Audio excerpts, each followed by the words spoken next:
बिस्मिल्लाहिर्रहमानिर्रहीम। रब्बिश्रह ली सदरी व यस्सिर ली अमरी वहलुल उक़दतम मिन लिसानी यफ़क़हू क़ौली। बिस्मिल्लाहिर्रहमानिर्रहीम। अस्सलाम वालेकुम dear students, welcome in PMC national MDCAT 2022 biology preparation series के हवाले से हम unit cell structure and function discuss कर रहे हैं और आज इस सिलसिले का आखिरी लेक्चर होगा, दैट इज लेक्चर नंबर 5। आज के इस लेक्चर में जो हमने टॉपिक्स कवर करने, इस लेक्चर के आखिर तक हम structure and function of cell organelles के हवाले से हम बात करेंगे, प्लास्टिड्स और न्यूक्लियस के मुतालिक। इससे पहले हम तमाम सेल ऑर्गेनल्स को कवर कर चुके हैं, सिर्फ ये अब 2 ऑर्गेनल्स रह गए। तो इसमें पहले बात करते हैं प्लास्टिड्स की।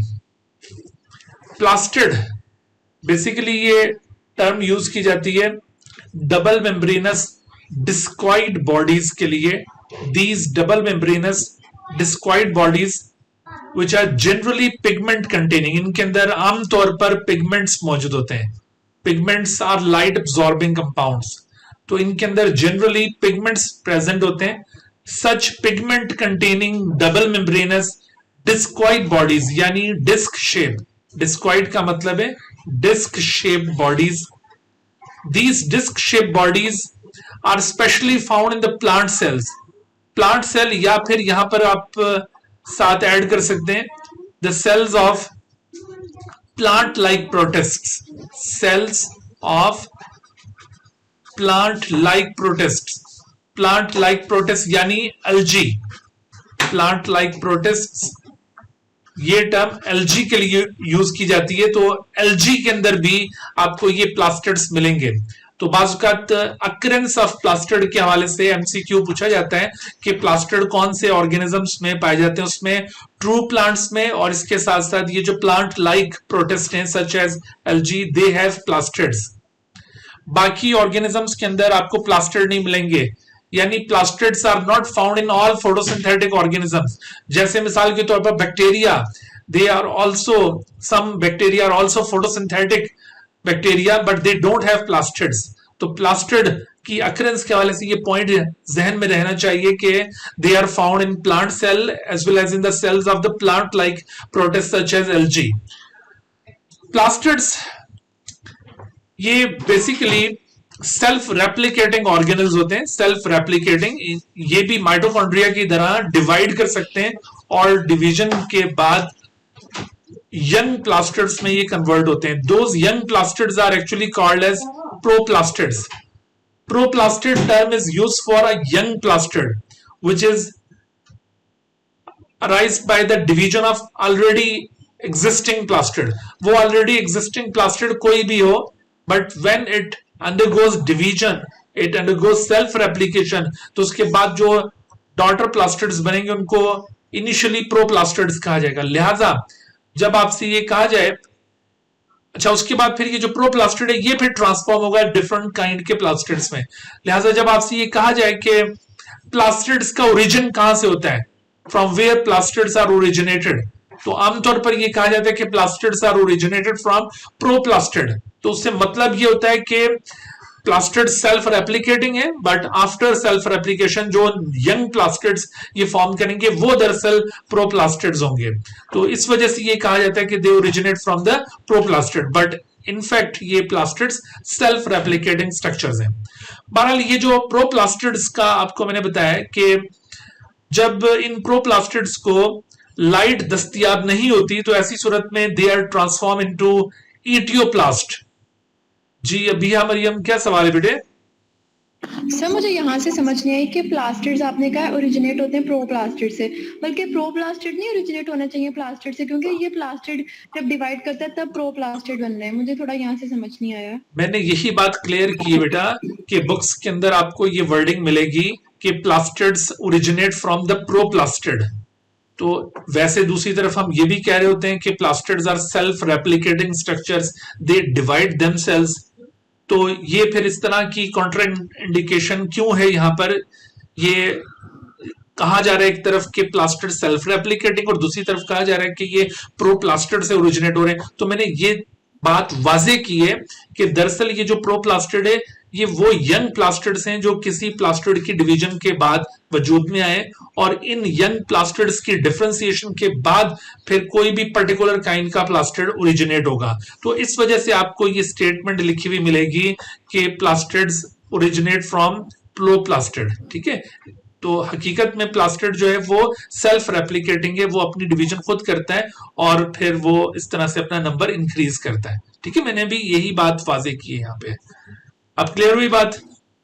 जी सर, थैंक यू। जी अच्छा, आप देखिए ये जो प्रोप्लास्टिड है, ये अगर इनको लाइट दस्तयाब ना हो तो फिर ये इटियोप्लास्ट में चेंज हो जाते हैं, लेकिन अदरवाइज ये तो स्पेशल कंडीशन है ना कि लाइट अगर अवेलेबल ना हो तो फिर ये इटियोप्लास्ट में चेंज होंगे। But in normal circumstances the plastids are either differentiated into chloroplast और डिफरेंशिएटेड इनटू ल्यूकोप्लास्ट। ठीक है, प्लास्टिड ये या तो क्लोरोप्लास्ट में चेंज होंगे या ल्यूकोप्लास्ट में। और फिर ये जो क्लोरोप्लास्ट होता है ये depending upon the need in certain plant parts it can be transformed into chromoplast। तो क्रोमोप्लास्ट याद रखो कि ये डायरेक्टली प्रोप्लास्टिड से ओरिजिनेट नहीं होगा, इनिशियली प्रोप्लास्टिड से क्लोरोप्लास्ट बनेगा और क्लोरोप्लास्ट फिर ये क्रोमोप्लास्ट में तब्दील होगा। और अगर मैंने आपसे जैसे कहा कि लाइट अगर एब्सेंट है तो लाइट की एब्सेंस में ये इटियोप्लास्ट बन जाएगा। इटियोप्लास्ट एक कलरलेस किस्म का प्लास्टिड होगा, दिस इज कलरलेस प्लास्टिड। सो ये कलरलेस प्लास्टिड अगर इसको दोबारा लाइट दस्तयाब हो जाए तो इसके अंदर पिगमेंट फॉर्मेशन शुरू हो जाती है और इस तरह से ये इटियोप्लास्ट दोबारा क्लोरोप्लास्ट में तब्दील हो सकता है। ठीक है, इटियोप्लास्ट डायरेक्टली क्रोमोप्लास्ट में चेंज नहीं होगा और इसी तरह से प्रोप्लास्टिड डायरेक्टली क्रोमोप्लास्ट में चेंज नहीं होगा। तो आपने ये जो फेट है प्लास्टिड्स की, इनको याद रखना है कि क्लोरोप्लास्ट, ये क्रोमोप्लास्ट कहां से ओरिजिनेट हो रहा है? It originates from the chloroplast. और क्लोरोप्लास्ट कहां से ओरिजिनेट हो रहा है? ये प्रोप्लास्टिड से ओरिजिनेट हो रहा है। ठीक है, और जबकि इटियोप्लास्ट की फेट क्या है? Etioplast will be converted into chloroplast और इटियोप्लास्ट खुद कहां से ओरिजिनेट हो रहा है? From the proplast. तो ये जो कॉन्सेप्ट मैं अब आपके सामने शो किया हुआ, इसको अच्छी तरह से आपने याद रखना है ताकि अगर इसके हवाले से कोई आपसे एमसीक्यू पूछा जाए तो वो आप इजीली उसका आंसर कर सकें। बहरहाल जो स्टोरेज पार्ट्स होते हैं प्लांट के, स्पेशली रूट्स और स्टेम वगैरह, वहां पर क्लोरोप्लास्ट नहीं स्टैब्लिश होते, वहां पर ये प्रोप्लास्टिड्स डिफरेंशिएट कर जाते हैं इनटू ल्यूकोप्लास्ट। तो इस तरह से ये टोटल 3 किस्म के प्लास्टिड्स वजूद में आ रहे हैं। इनमें एक किस्म कहलाएगी ल्यूकोप्लास्ट जो कि कलरलेस प्लास्टिड है। अगरचे इटियोप्लास्ट भी कलरलेस था, लेकिन देखो दोनों में फर्क क्या होगा? फर्क ये है कि ये जो कलरलेस प्लास्टिड है ल्यूकोप्लास्ट, ये दरअसल स्टोरेज के साथ कंसर्न है, इसका एक स्पेसिफिक रोल है। It is concern with storage of materials. जैसे इसकी अभी फर्दर आपको ये 3 टाइप्स एक्सप्लेन करते हैं। लेकिन जो इटियोप्लास्ट होता है ये अगरचे कलरलेस है, बट ये कलरलेस प्लास्टिड लाइट की एब्सेंस में बनेगा और ये नॉन स्टोरेज रीजन्स के अंदर बनेगा। जैसे ये लीव्स के अंदर बन सकता है। ठीक है, नॉन स्टोरेज रीजन में ये इटियोप्लास्ट ओरिजिनेट होता है। ल्यूकोप्लास्ट मैंने जैसे बताया कि स्टोरेज रीजन्स में एस्टेब्लिश हो रहा है। तो इस तरह से etioplast and leucoplast can be easily differentiated. और दूसरी अहम बात आप देखिए कि जैसे मैंने कहा ना कि ल्यूकोप्लास्ट का फंक्शन स्पेसिफाइड है, that it has to store the food, but etioplast has no specific function. Etioplast is an undifferentiated plastid, यानी ये वही प्रोप्लास्टिड है जो लाइट की एब्सेंस में डिफरेंशिएट नहीं हो पा रहा। अगर इसको लाइट मिल जाए तो फिर ये क्लोरोप्लास्ट में चेंज हो जाएगा। ठीक है, तो इस तरह से leucoplast and etioplast, although both of them are colourless, but they are very much different from each other. Okay, तो ल्यूकोप्लास्ट का रोल क्लियर हो गया। Chloroplast which are generally called as the green plastid, इनको क्या कहते हैं? Green plastids. These green plastids are generally present in green parts of the plant, especially leaves के अंदर they are very much abundant and they are concerned with photosynthetic activity। और इसके मुकाबले में क्रोमोप्लास्ट कलर्ड रीजन्स में मौजूद होते हैं, जैसे कि फ्लावर पेटल्स, वहां पर ये मौजूद हैं and they impart different colors to those parts of the plant। इस वजह से इनको कलर्ड प्लास्टिड्स कहा जाता है। They are colored other than green। हालांकि ग्रीन भी कोई कलर है, लेकिन अगर कलर्ड प्लास्टिड की बात की जाए तो इशारा किसकी तरफ होता है? क्रोमोप्लास्ट की तरफ। मिसाल के तौर पर जैसे आपसे अगर ये कहा जाए कि विच of the following is a coloured plastid, तो उसमें अगर ऑप्शंस में इस तरह से करके दिया हुआ है कि बोथ क्रोमोप्लास्ट एंड क्लोरोप्लास्ट, क्या ये दोनों कलर्ड प्लास्टिड हैं, तो अगर वैसे इन जनरल देखा जाए तो क्लोरोप्लास्ट भी कलर्ड ही है, लेकिन यहां पर टेक्निकली बात हो रही है, तो ये जो कलर टर्म है ये बेसिकली एसोसिएट की जाती है क्रोमोप्लास्ट के साथ, तो आपको यहाँ पे क्रोमोप्लास्ट को ही पिक करना होगा, ठीक है। तो chromoplast are coloured plastids which are found in coloured regions of the plant, specially flower petals वगैरह के अंदर ये मौजूद होते हैं, और वहां पर ये कलर्स इंपार्ट करते हैं so that flowers become attractive, they become showy for insects, for animals, और जब ये इंसेक्ट्स और एनिमल्स जब उन फ्लावर्स की तरफ अट्रैक्ट होंगे तो उन फ्लावर्स के साथ जब ये कांटेक्ट में आएंगे, they will become a mean for the transport of pollen grains. इस तरह से पॉलिनेशन में हेल्प मिलेगी, this transfer of pollen grains from one flower to another, this is called pollination. So हकीकत में ये जो क्रोमोप्लास्ट है ये पॉलिनेशन में हेल्प कर रहा है इस तरह से, ठीक है भाई। तो ये आपने 3 मेजर काइंड्स के प्लास्टिड्स को याद रखना है। अच्छा, इसमें अभी जैसे मैंने आपको बताया कि ल्यूकोप्लास्ट ये स्टोरेज ऑफ मटेरियल से कंसर्न है, तो ये 3 किस्म के हो सकते हैं, इनको फर्दर हम 3 कैटेगरीज में क्लासिफाई करते हैं depending upon the type of food which is stored in them. मिसाल के तौर पर in the form of amyloplast they are concern with the storage of starch, starch की स्टोरेज के साथ वाबस्ता होंगे, जबकि in the form of elaioplast they are concern with the storage of lipids, lipids यानी ऑयल की ये स्टोरेज कर रहे होते हैं, फैट नहीं ऑयल, ठीक है। ऑयल और फैट में फर्क होता है, ये हम अभी बायोमोलिक्यूल्स के अंदर इसको हम डिटेल से कवर करेंगे। तो यहां पर जो लिपिड की बात की जा रही है, that lipid is actually oil. तीसरा इसके अंदर आप देखिए प्रोटीनोप्लास्ट, तो ये जो प्रोटीनोप्लास्ट हैं they are concern with the storage of protein, ठीक है। तो अब ये जो डिफरेंट प्लांट्स होते हैं उनके अंदर डिफरेंट टाइप का रिजर्व फूड स्टोर हो रहा होता है। वैसे तो जनरली जो रिजर्व फूड है प्लांट बॉडी के अंदर वो स्टार्च है, बट हर एक प्लांट अपने सीड्स के अंदर स्टार्च को स्टोर नहीं कर रहा होता। Starch is mostly stored in serial grains, ये जो सीरियल ग्रेन्स होते हैं उनके अंदर, अनाज जिसको हम कहते हैं, उनके अंदर आप देखेंगे स्टार्च की फॉर्म में स्टोरेज हो रही है, वहां पर अमाइलोप्लास्ट है। मिसाल के तौर पर जैसे राइस ग्रेन के अंदर या व्हीट ग्रेन के अंदर, वहां पर आपको अमाइलोप्लास्ट मिलेंगे, जबकि ऑयल सीड प्लांट्स जैसे सनफ्लावर, ठीक है, जितने भी ऑयल सीड प्लांट्स होते हैं, so these oil seed plants such as sunflower या फिर इसके अलावा सोयाबीन और इस तरह के दीगर ऑयल सीड प्लांट्स, उनके सीड्स के अंदर इस ऑयल को स्टोर करने के लिए लायोप्लास्ट मौजूद होंगे। और जबकि प्रोटीनोप्लास्ट जो प्रोटीन को स्टोर करते हैं, तो प्रोटीन कौन से प्लांट्स के सीड के अंदर स्टोर हो रहा होता है? So proteins are stored in pulses, ये जो दालें वगैरह होती हैं पल्सेस, ठीक है, तो इनके अंदर ये प्रोटीन्स स्टोर हो रही हैं। तो ये आपने प्लास्टिड्स की डिफरेंट टाइप्स और उनकी अकरेंस याद रखनी है। अच्छा, अब इसमें सबसे जो इंपॉर्टेंट टाइप है वो है क्लोरोप्लास्ट। तो हम फर्दर यहां पर डिटेल के साथ क्लोरोप्लास्ट को डिस्कस करेंगे, और क्लोरोप्लास्ट की कुछ प्रॉपर्टीज इन जनरल आपको तमाम प्लास्टिड्स में नजर आएंगी, लेकिन क्लोरोप्लास्ट का जो स्पेसिफिक रोल है वो दीगर प्लास्टिड्स में नहीं होगा। यानी इसके जो कंपोनेंट्स अभी आपको बताएंगे वो आप देखिएगा दूसरे प्लास्टिड्स में भी मौजूद हैं, बट जो स्पेसिफिक रोल ये क्लोरोप्लास्ट परफॉर्म कर रहा है वो दीगर प्लास्टिड परफॉर्म नहीं कर रहे। क्लोरोप्लास्ट ये डिस्क्वाइड बॉडी है, जो हम टर्म डिस्क्वाइड यूज करते हैं वो बुनियादी तौर पर क्लोरोप्लास्ट के लिए यूज करते हैं।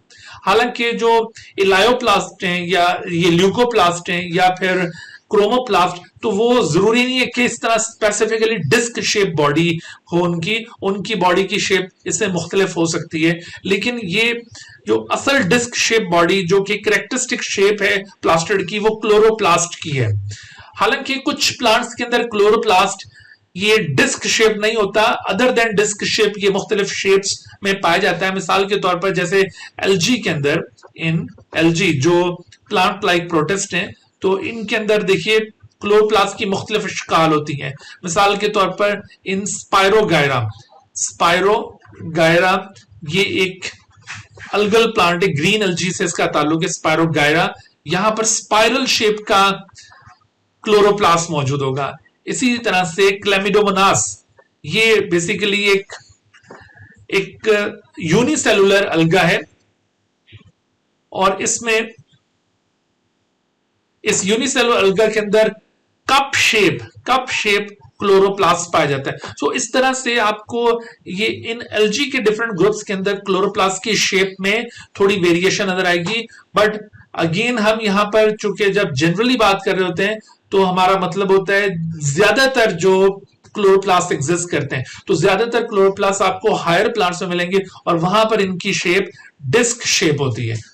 ठीक है, तो ये स्पेशल शेप्स ये भी क्लोरोप्लास्ट में पाई जाती हैं, but generally they are disc in shape. ये डिस्क कोई बिल्कुल फ्लैटेंड डिस्क नहीं है, this disc is very much thicken from the centre. ठीक है, और साइड्स जो होंगी इसकी थोड़ी सी थिन होंगी, सेंटर से ये काफी थिकन डिस्क होती है। This chloroplast has two membranous covering, एक डबल मेम्ब्रेनस कवरिंग इसके ऊपर मौजूद है। अनलाइक माइटोकॉन्ड्रियल डबल मेम्ब्रेन, जिसमें आपने देखा था कि आउटर मेम्ब्रेन तो स्मूथ थी but inner membrane forms cristae, but यहां पर आपको ये जो दोनों मेम्ब्रेन्स हैं ये स्मूथली सराउंड करती हुई नजर आती हैं to the chloroplast.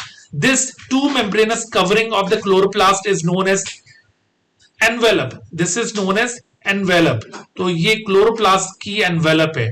This is double membranous covering known as chloroplast envelope. अच्छा, इस एनवेलप में इंटरनल मेम्ब्रेन और एक्सटर्नल मेम्ब्रेन और उसके दरमियान जो इंटर मेम्ब्रेन स्पेस है, इनका वो माइटोकॉन्ड्रियल इनर आउटर मेम्ब्रेन और इंटर मेम्ब्रेन स्पेस की तरह कोई रोल नहीं है। जैसे वहां पर तो आपको मैंने बहुत सारे डिफरेंसेस पॉइंट आउट किए थे इनर और आउटर मेम्ब्रेन में, और फिर जो इंटर मेम्ब्रेन स्पेस था उसका एक स्पेसिफिक रोल पॉइंट आउट किया था। तो there is no such role found in these structures in case of chloroplast। मिसाल के तौर पर जैसे हमने कहा था कि electron transport chain is found in inner mitochondrial membrane, but यहां पर जो इंटरनल मेम्ब्रेन है it does not contain electron transport chain, keep in mind. इसी तरह से हमने वहां पर कहा था इंटर मेम्ब्रेन स्पेस में प्रोटॉन ग्रेडियंट वहां स्टैब्लिश होता है, तो no proton gradient establish in this inter membrane space. यहां पर ये वाले कॉन्सेप्ट अप्लाई नहीं होंगे। ठीक है, इसकी प्रॉपर्टीज थोड़ी सी उससे मुख्तलिफ है। सिर्फ उसकी तरह हम ये कह सकते हैं कि ये डबल मेम्ब्रेनस है, जैसे कि माइटोकॉन्ड्रिया डबल मेम्ब्रेनस है। अच्छा, अब आप देखिए कि इसमें इंटरनली आपको क्या नजर आ रहा है। इंटरनली एक ग्राउंड मैस है, जैसे माइटोकॉन्ड्रिया के अंदर आपने मैट्रिक्स देखा था जो कि उसका इनर कंपार्टमेंट था। सिमिलरली अगेन यहां पर जो इनर कंपार्टमेंट है, that inner compartment is known as granum, sorry ये जो स्ट्रोमा है, स्ट्रोमा की मैं बात कर रहा हूं, इसको स्ट्रोमा को हम मैट्रिक्स के साथ रिलेट कर सकते हैं, बट हम मैट्रिक्स के साथ इसको एनालोगस या होमोलोगस नहीं कह सकते। जस्ट ये कह सकते हैं कि stroma in the chloroplast is just like the matrix in the mitochondria. ठीक है, तो बात करते एक एमसीक्यू इस तरह से पूछा जाता है कि stroma in the chloroplast is just like dash in the dash, तो उसमें आपने ये याद रखना है कि मैट्रिक्स इन द माइटोकॉन्ड्रिया या फिर साइटोप्लाज्म इन द सेल, तो ये उसके साथ भी इसको रिलेट किया जा सकता है। तो ये स्ट्रोमा इसका ग्राउंड मैस है। इस स्ट्रोमा के अंदर आपको यहां पर कुछ उसी तरह की प्रॉपर्टीज दिखाई देंगी जैसे कि आपको माइटोकॉन्ड्रियल मैट्रिक्स में नजर आई थी। यानी अगर हम माइटोकॉन्ड्रियल मैट्रिक्स के साथ स्ट्रोमा की सिमिलैरिटीज को हाईलाइट करें तो वो सिमिलैरिटीज क्या होंगी, that it has 1 to several copies of circular double stranded DNA, that is called chloroplast DNA। ये उसी तरह माइटोकॉन्ड्रियल डीएनए की तरह circular DNA, this circular double stranded DNA is present in 1 to several copies। Secondly यहां पर आपको 70s type of ribosomes मिल जाएंगे। These are 70s type of ribosomes जो कि प्रोकैरियोटिक टाइप के राइबोसोम्स होते हैं। और नंबर 3 यहां पर आपको all types of RNA molecules मिलेंगे इस स्ट्रोमा के अंदर। So the presence of these 3 things in the stroma make the chloroplast a self genetic system ये एक सेल्फ जेनेटिक सिस्टम पर मुश्तमिल एक स्ट्रक्चर है, ठीक है। इसके पास अपना एक जेनेटिक सिस्टम मौजूद है, जिस तरह माइटोकॉन्ड्रिया के पास जेनेटिक सिस्टम मौजूद है, बिल्कुल इसी तरह से इसके पास भी अपना ये जेनेटिक सिस्टम है। जिस प्रोटीन की भी जरूरत क्लोरोप्लास्ट को पड़ती है अपनी एक्टिविटी के लिए, that protein is itself synthesised by the chloroplast. अच्छा, ये क्लोरोप्लास्ट सेल्फ जेनेटिक सिस्टम रखने के साथ साथ, जैसे अभी आपको बताया था कि सेल्फ रेप्लिकेटिंग भी है, अपने आप को डिवाइड करके ये नंबर इंक्रीज कर लेता है। अगर जरूरत पड़ रही हो, यानी प्लांट को लाइट ज्यादा वाफर मिकदार में अवेलेबल है, तो इस तरह से इसका नंबर इंक्रीज हो जाता है, और अगर लाइट कम होगी तो नंबर इसका डिक्रीज हो जाएगा। तो ये नंबर इसका यूं इस तरह से चेंज होता रहता है। और इसके साथ साथ इनके अंदर भी ये प्रॉपर्टी है कि अगर आप इनको केयरफुली फ्रैक्शनेट करें तो ऐसी सूरत में they can survive outside the cell. So based upon these three properties we can also assume that chloroplast is an organism within organism. This is also supposed to be an organism within organism. किस बुनियाद पर इसको organism within organism consider किया जा रहा है, इसकी justification में आपने ये तीनों पॉइंट्स याद रखने हैं। that it has self genetic system, that it is self replicating, and that it can survive outside the cell if it is carefully fractionated. So based upon these three properties we can assume that this is an organism within organism. यानी ये भी एक endosymbiotic origin रखने वाला एक organelle है, जो कि किसी दौर में शायद इंडिपेंडेंट ऑर्गेनिज्म रहा हो, लेकिन बाद में किसी दूसरे ऑर्गेनिज्म के अंदर जब ये दाखिल हो गया तो वहां पर फिर ये उसके ऑर्गेनल के तौर पर एक्ट करना शुरू हो गया। सही है। तो ये आपने स्ट्रोमा की प्रॉपर्टीज ऑब्जर्व की।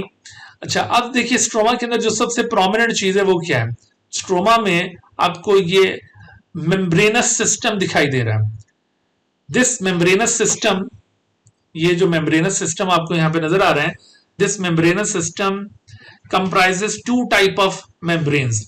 उसमें एक है थाइलेक्वाइड्स, एक है लार्जर थाइलेक्वाइड्स विच आर एक है smaller thylakoids which are present,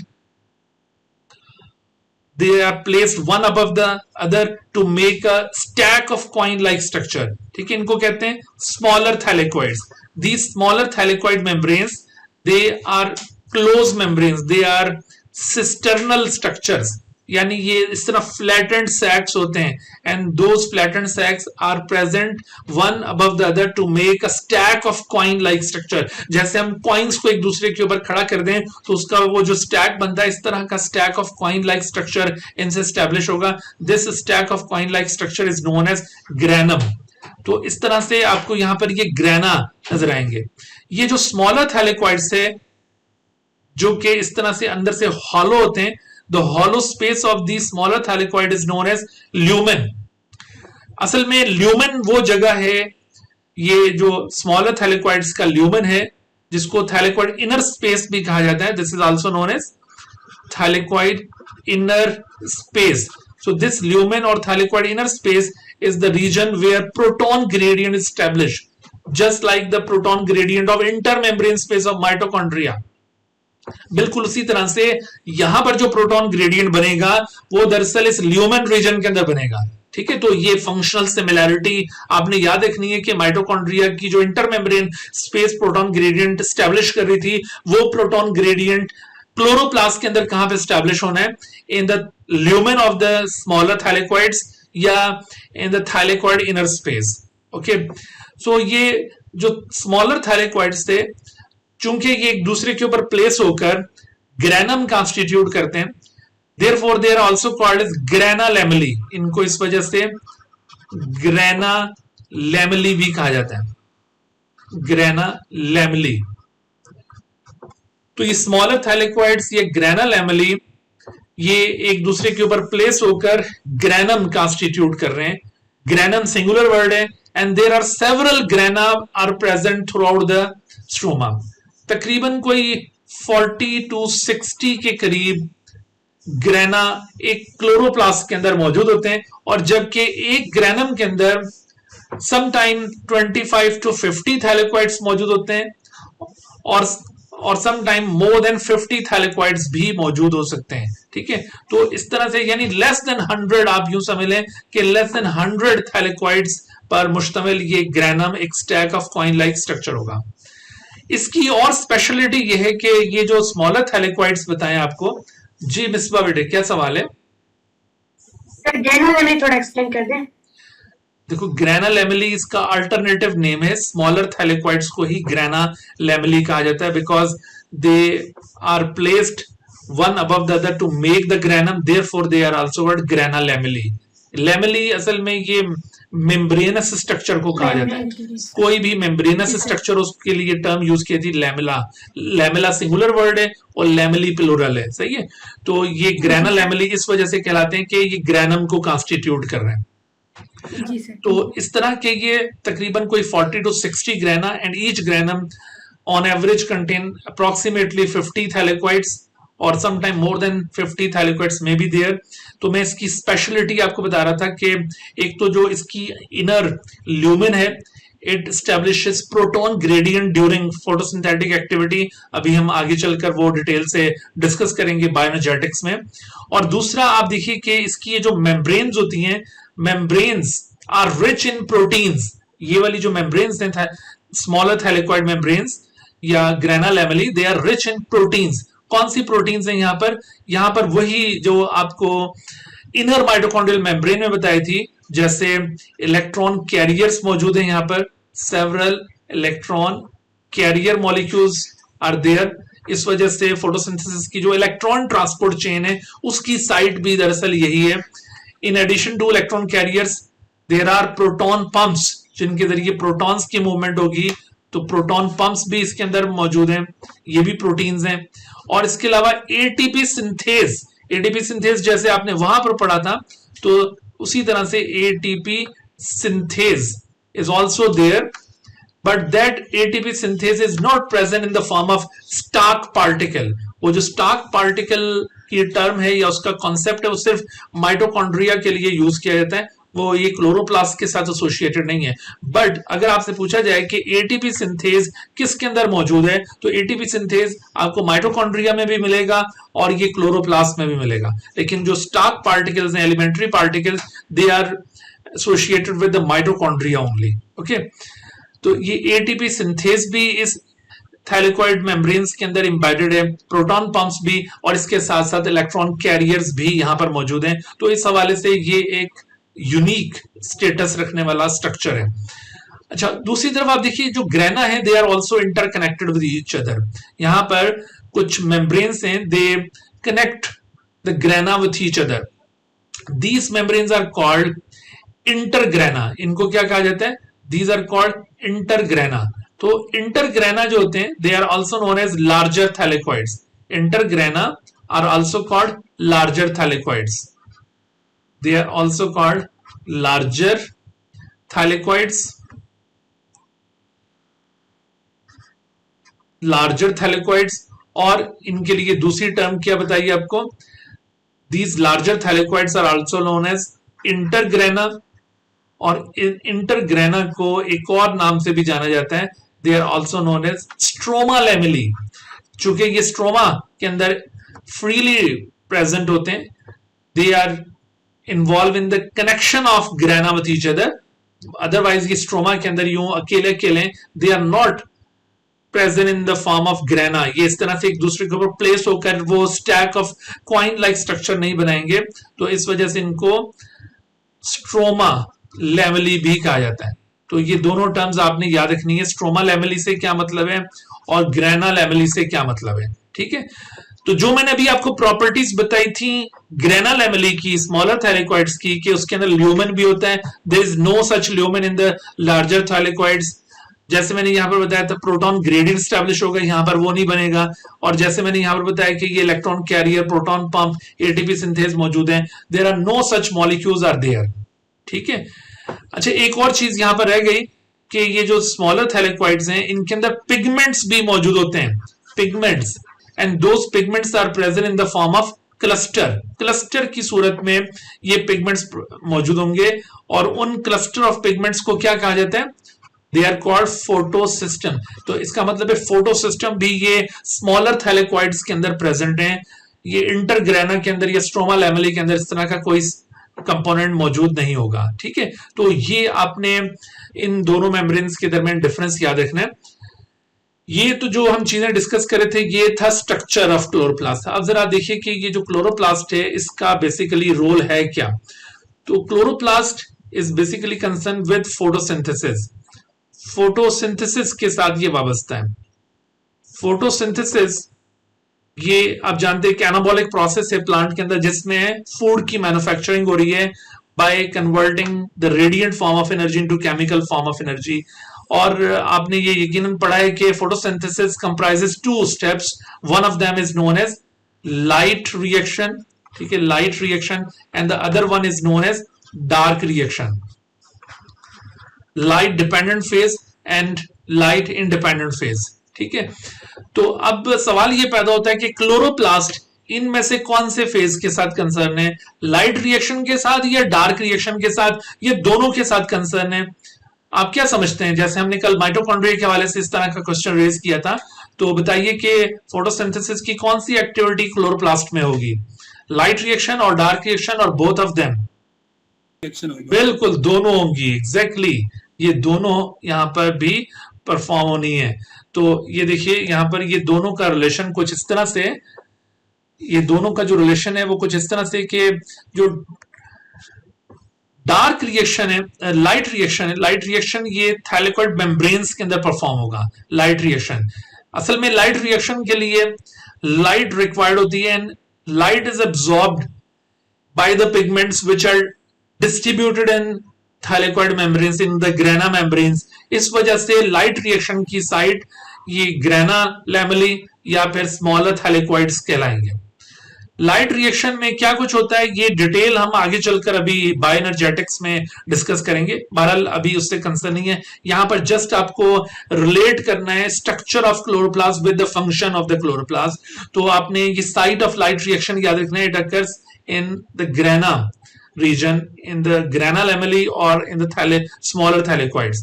जबकि dark reaction which consists of a metabolic cycle known as Calvin cycle, तो Calvin cycle के लिए जिन एंजाइम्स की जरूरत होती है they are present in the stroma region, therefore this phase of the photosynthesis occurs in the stroma। सही है, तो इस डार्क रिएक्शन में क्या कुछ होगा, ये बाकी चीजें जो आपको नजर आ रही हैं ये भी हम आगे चलकर डिस्कस करेंगे, अभी उसका वक्त नहीं है। तो बस आपने ये रिलेशन याद रखना है structure and function of the chloroplast के दरमियान, कि स्ट्रक्चर आपने पढ़ लिया और अब ये जो फंक्शन था क्लोरोप्लास्ट का दैट इज फोटोसिंथेसिस, और उसके ये जो इवेंट्स थे वो किस तरह से यहाँ पे परफॉर्म हो रहे हैं। तो आपसे अगर पूछा जाए कि भाई बैक्टीरिया क्या उनके पास ये क्लोरोप्लास्ट मौजूद होते हैं, तो actually bacteria don't have chloroplast. तो क्या बैक्टीरिया में लाइट रिएक्शन परफॉर्म होता है? Yes, they can perform light reaction. तो फिर कहां होता है? तो असल में वहां उनकी सेल मेम्ब्रेन या प्लाज्मा मेम्ब्रेन या मीजोजोम, जो प्लाज्मा मेम्ब्रेन की इन्वेजिनेशन है, ठीक है, वो ये एक्टिविटी परफॉर्म करती है। प्लाज्मा मेम्ब्रेन या मीजोजोम ये बैक्टीरिया में लाइट रिएक्शन की साइट है। और जबकि डार्क रिएक्शन अगर आपसे पूछा जाए तो डार्क रिएक्शन बैक्टीरिया में साइटोप्लाज्म में होगा, जबकि यहां पर ये एक्टिविटी स्ट्रोमा के अंदर परफॉर्म हो रही है। तो ये थोड़ा सा फर्क आपने याद रखना है बैक्टीरिया के हवाले से। अच्छा, तो ये दोबारा से बता दें, वो थोड़ा कनेक्शन का प्रॉब्लम आ गया था, दोबारा से बात जी बेटे, मैंने बताया कि बैक्टीरिया के अंदर देखिए अगर ये बात पूछी जाए तो बैक्टीरिया में actually there are no chloroplast, but some bacteria which are capable to perform photosynthesis, they can perform light reaction। light reaction उनके अंदर ये प्लाज्मा मेम्ब्रेन या मीजोजोम में परफॉर्म होगा लाइट रिएक्शन, ठीक है। और जबकि डार्क रिएक्शन इनके अंदर साइटोप्लाज्म के अंदर होगा। डार्क रिएक्शन की साइट यहां पर साइटोप्लाज्म है, और जबकि लाइट रिएक्शन की साइट ये प्लाज्मा मेम्ब्रेन या मीजोजोम होगा बैक्टीरिया में। वहां पर क्लोरोप्लास्ट में एक्टिविटी नहीं हो रही होती। अच्छा, तो अब इस सवाल का आंसर दीजिए जरा। Which statement about both mitochondria and chloroplast are correct? अभी हमने काफी सारी इनके दरमियान कंपैरिजन किया, तो अब बताइए कि दे कंटेन ATS राइबोसोम, क्या ये दोनों के लिए दुरुस्त होगी बात? No, sir. No, they contain circular DNA। 2 or 3. हाँ जी, Yes, sir. जो बात पूछ रहा हूँ वो बताए ना पहले, दे कंटेन सर्कुलर DNA मॉलिक्यूल, तो ये बात दुरुस्त है Yes, दोनों के लिए। Yes, sir. And they produce ATP, क्या ये बात दुरुस्त है? Yes, sir. यस, दुरुस्त है.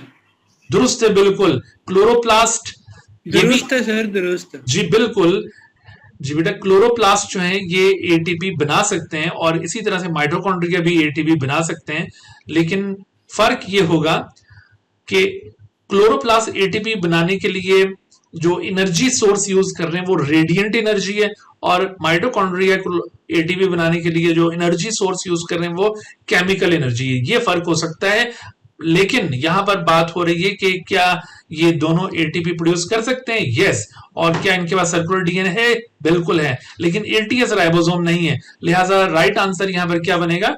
2 and 3। ठीक है, तो 2 and 3 जो है वो राइट पार्ट.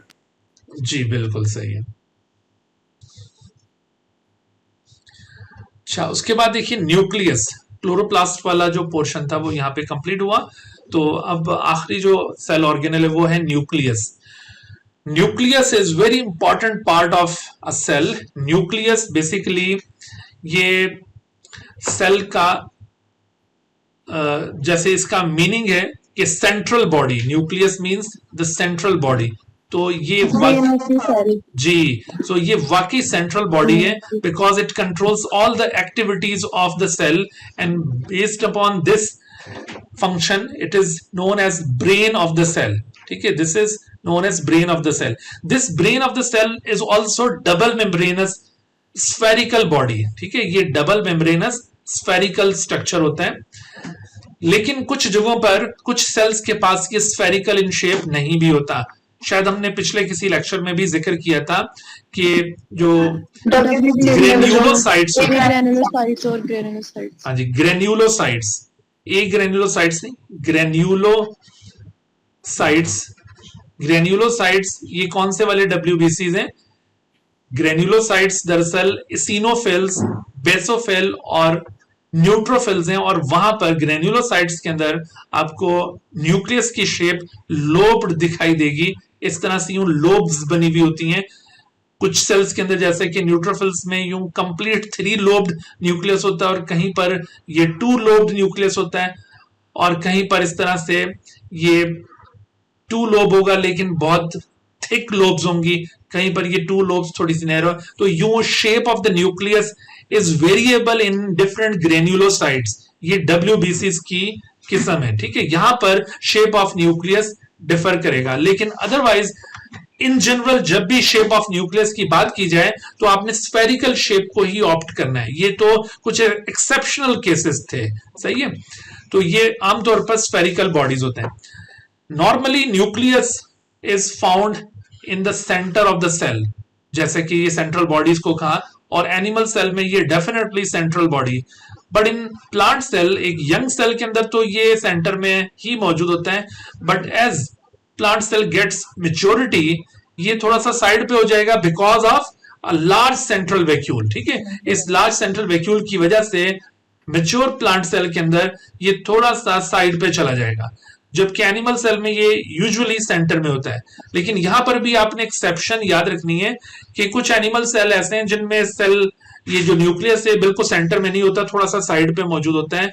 मिसाल के तौर पर जैसे आपको याद होगा skeletal muscle cell, skeletal muscle cells आपने सेकेंड ईयर के कोर्स में ये सेल्स का स्ट्रक्चर पढ़ा होगा, तो उसमें स्केलेटल मसल सेल्स के अंदर इनका जो न्यूक्लियस है वो मेम्ब्रेन के साथ जुड़ा हुआ होता है। Because of what? Because of large central vacuole ये साइड पर मौजूद होता है, या बिकॉज ऑफ माइक्रोफिलामेंट्स जिनको मायोफिलामेंट्स कहा जाता है, उनकी वजह से ये साइड पे मौजूद है। Because of microfilaments. गुड, तो ये जरा केयरफुल रहिएगा मायोफिलामेंट्स। जी बिल्कुल। तो आपने बेटा इस हवाले से केयरफुल रहना है, क्योंकि हम आमतौर पर प्लांट सेल में ये बात करते हैं ना कि प्लांट सेल में न्यूक्लियस थोड़ा सा साइड पे मौजूद होता है because of large central vacuole, और इसी तरह से अब यहाँ पर स्केलेटल मसल सेल की बात हो रही है कि इसके अंदर भी ये थोड़ा सा साइड पे मौजूद होगा, but not due to large central vacuole. यहाँ पर माइक्रोफिलामेंट्स की अबंडेंस की वजह से ये थोड़ा सा साइड पे हो जाता है। अच्छा, न्यूक्लियस ये आप देखेंगे कि एक सेल के अंदर आमतौर पर एक सिंगल न्यूक्लियस मौजूद होता है। There is a single nucleus in one cell. ऐसे सेल को कहा जाता है mononucleate cell.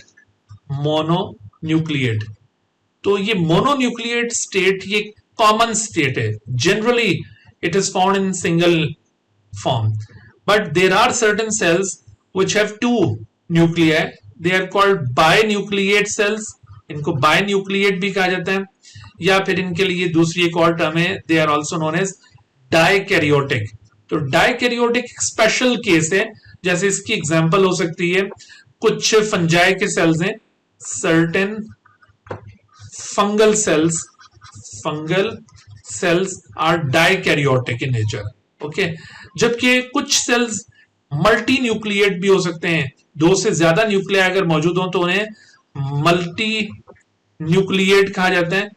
Multi nucleate cells are also known as coenocytic. इनको सिनोसिटिक सेल्स भी कहते हैं, सिनोसिटिक सेल्स। तो ये जो सिनोसिटिक सेल्स की एग्जांपल है, इसमें ये कुछ फंगल सेल्स की एग्जांपल भी ली जा सकती है, और इसके साथ साथ ये जो स्केलेटल मसल सेल अभी हमने डिस्कस किया, ये स्केलेटल मसल सेल भी इसी तरह के सेल की एक एग्जांपल है जो मल्टी न्यूक्लिएट या सिनोसिटिक सेल्स होंगे।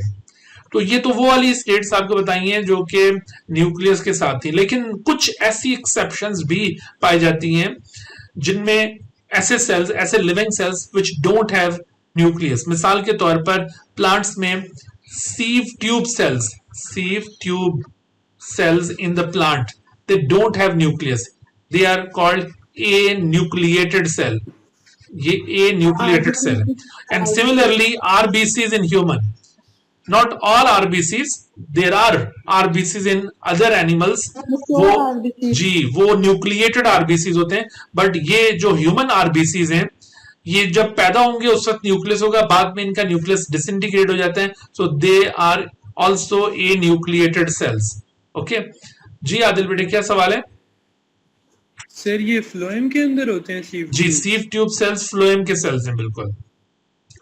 अच्छा, तो ये दोनों जो एग्जांपल्स थी ये लिविंग सेल्स की एग्जांपल हैं। These are the examples of living cells. लेकिन प्लांट के अंदर बहुत सारे डेड सेल्स भी पाए जाते हैं, जैसे हमने स्क्लेरेनकाइमा टर्म यूज की थी डेड सेल्स के लिए। तो जितने भी डेड सेल्स होते हैं उनके बारे में भी आप ये याद रखिए कि they also don't have nucleus, उनके अंदर भी न्यूक्लियस मौजूद नहीं होता, ठीक है जी। अक्सा बेटे क्या सवाल है? सर आपने कहा कि इनमें न्यूक्लियस नहीं होता है, तो सेल को तो कंट्रोल न्यूक्लियस करता है ना, तो फिर आरबीसी को कौन कंट्रोल करेगा? आरबीसी जो होते हैं ना, ये इनकी एक्टिविटी बहुत महदूद होती है। इन्होंने सिर्फ ऑक्सीजन को ट्रांसपोर्ट करना होता है मेनली, ठीक है, and to some extent carbon dioxide. और कुछ अरसे के बाद ये काम करके थक जाते हैं, क्योंकि न्यूक्लियस कंट्रोल करने के लिए मौजूद होता नहीं है, तो इस वजह से फिर ये मारे जाते हैं। तो इनका लाइफ स्पैन बहुत शॉर्ट होता है। लेकिन इसके बरक्स जो सीव ट्यूब सेल्स हैं, they are permanent cells, they live for many years. तो इनकी एक्टिविटी को रेगुलेट करने के लिए इनके साथ इनके कंपेनियंस होते हैं, उनको नाम ही कंपेनियन सेल दिया गया है कि उनका न्यूक्लियस दरअसल सीव ट्यूब की एक्टिविटी को भी रेगुलेट कर रहा होता है। सही है जी। मिसबा बेटे, मिसबा क्या सवाल है बेटे? सर फंगल सेल में जो बाइन्यूक्लिएट की टर्म है वो डाइन्यूक्लियोटिक क्यों यूज होती है? बाइन्यूक्लिएट या डाइकैरियोटिक, असल में कैरियन वर्ड न्यूक्लियस के लिए यूज किया जाता है। तो जहां पर हम ये मोनोन्यूक्लिएट टर्म यूज कर रहे थे, वहां पर मोनोकैरियोटिक टर्म भी बाज जगहों पर यूज की जाती है। Both terms are interchangeable terms, कोई इसमें फर्क नहीं है, ठीक है। तो ये मोनोकैरियोटिक टर्म भी यूज की जाएगी यहाँ, और इसी तरह बाइन्यूक्लिएट के लिए डाइकैरियोटिक टर्म भी यूज की जाएगी।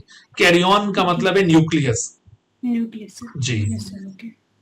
अच्छा, तो अब आप देखिए कि मैंने आपको जैसे बताया कि जो स्क्लेरेनकाइमा टाइप के सेल्स होंगे, dead cells, they don't have nucleus, उनके बारे में आपने याद रखना है, उनके पास भी नहीं है। लेकिन लिविंग सेल्स के पास अमूमन न्यूक्लियस होता है, लेकिन ये कुछ एक्सेप्शनल केसेस, इनको आप माइंड में रखिएगा। अच्छा, तो न्यूक्लियस का फर्दर हम स्ट्रक्चर देखते हैं।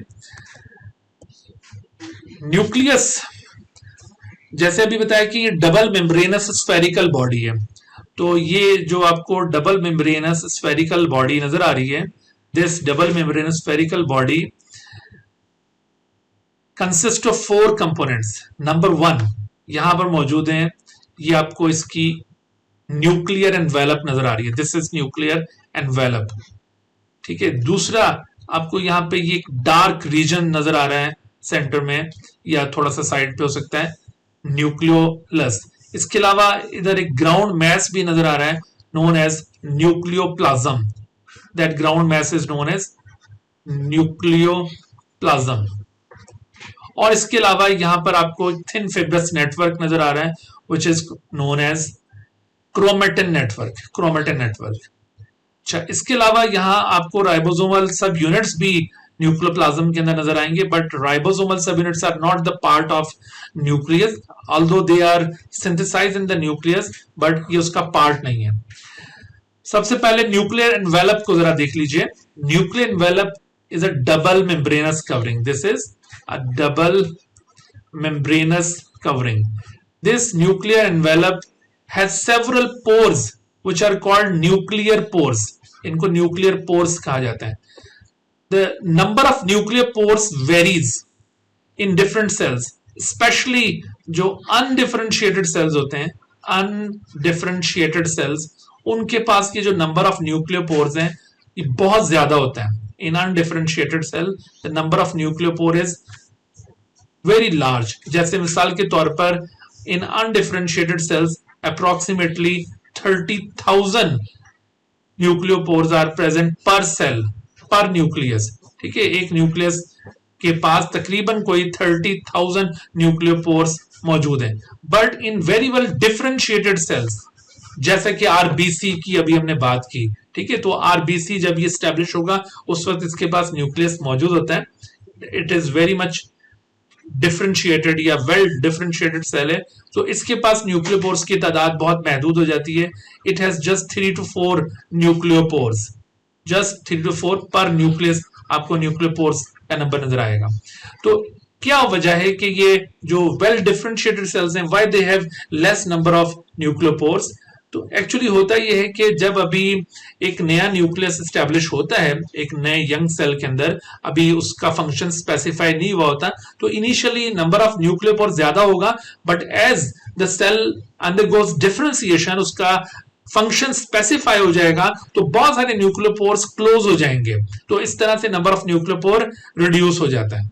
बहरहाल ये जिस जगह पर आपको न्यूक्लियोपोर नजर आ रहा है उस जगह पर आप देखें कि ये जो दोनों मेम्ब्रेन्स होती हैं न्यूक्लियर एनवेलप की, वो आपस में कनेक्टेड होती हैं, they are joined together. Otherwise both nuclear membranes have a space which is called as internuclear या पेरी न्यूक्लियर स्पेस, उसे कहते हैं पेरी न्यूक्लियर स्पेस, ठीक है, इसे क्या कहते हैं? Perinuclear space. This is the space between the outer inner membrane of the nuclear envelope. So ये जिस जगह पर पोर प्रेजेंट होगा वहां पर ये स्पेस नहीं बनी हुई होगी, वहां पर दोनों मेम्ब्रेन्स आपस में कनेक्टेड होंगी।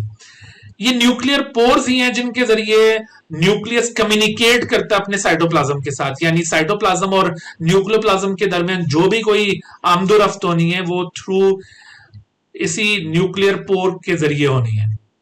जैसे यहां पर आपसे सवाल पूछा जा सकता है कि बताइए कौन कौन से कंपोनेंट्स जो हैं वो न्यूक्लियर पोर्स के जरिए गुजरते हैं, यानी कौन सी चीजें हैं जो न्यूक्लियर पोर के जरिए इंपोर्ट होंगी। इंपोर्ट होने का मतलब है they move from cytoplasm to nucleoplasm, ये इंपोर्ट हो रही हैं चीजें, ठीक है। और कौन सी ऐसी चीजें जो न्यूक्लियस एक्सपोर्ट करता है थ्रू द न्यूक्लियर पोर्स, तो ये import export through the nuclear pore चल रहा है, ठीक है, ये एक्सपोर्ट हो रहा है और वो इंपोर्ट। तो मिसाल के तौर पर जैसे मैं आपसे सवाल पूछता हूं कि बताइए मुख्तलिफ किस्म के जो न्यूट्रिएंट्स हैं वो इंपोर्ट होंगे या फिर वो एक्सपोर्ट होंगे न्यूक्लियस से? What do you think? Different type of sir export होंगे।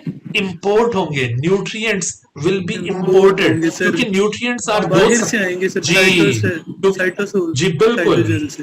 तो ये जो न्यूट्रिएंट्स हैं they are utilize in the nucleus.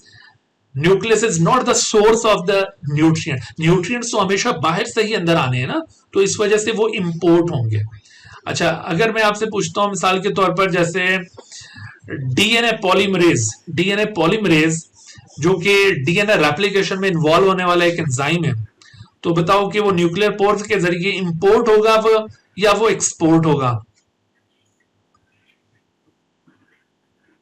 सोचना तो पड़ेगा। ये भी इम्पोर्ट ही होगा सर, ये भी साइटोप्लाज्म में होगा। ये भी साइटोप्लाज्म में बनेगा, लेकिन यूज होगा ये ये न्यूक्लियर भी प्लाज्म import में, होगा। तो ये इंपोर्ट होगा क्योंकि ये प्रोटीन है। DNA polymerase is a protein, it is establish in the cytoplasm, Yes, sir. और वहां से बनने के बाद ये फिर बिल्कुल। ये अंदर आएगा और अंदर आकर ये अपना काम सर अंजाम देगा। Yes. तो ये बेसिकली इंपोर्ट हो रहा होता है।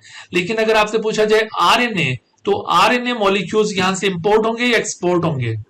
एक्सपोर्ट होंगे। ये एक्सपोर्ट होंगे, because RNA is synthesized within the nucleus. और इसी तरह से ये जो राइबोसोमल सब यूनिट्स है, eighty S ribosome, they are also exported from the nucleus. तो ये आपने हर एक मॉलिक्यूल के मुतालिक इस बात को जरूर याद रखना है कि कौन सी चीज अंदर आ रही है और कौन सी बाहर जा रही है थ्रू द न्यूक्लियर पोर्स। अच्छा, अब आप देखिए कि दूसरा जो मैंने कंपोनेंट बताया वो है nucleoplasm. The ground mass of the nucleus is called nucleoplasm. Nucleoplasm किसे कहते हैं? The ground mass of nucleus, nucleoplasm. Nucleoplasm is just like the cytoplasm. ठीक है, ये जो साइटोप्लाज्म की तरह, जैसे cytoplasm ground mass of the cell है, इसी तरह ground mass of the nucleus is nucleoplasm.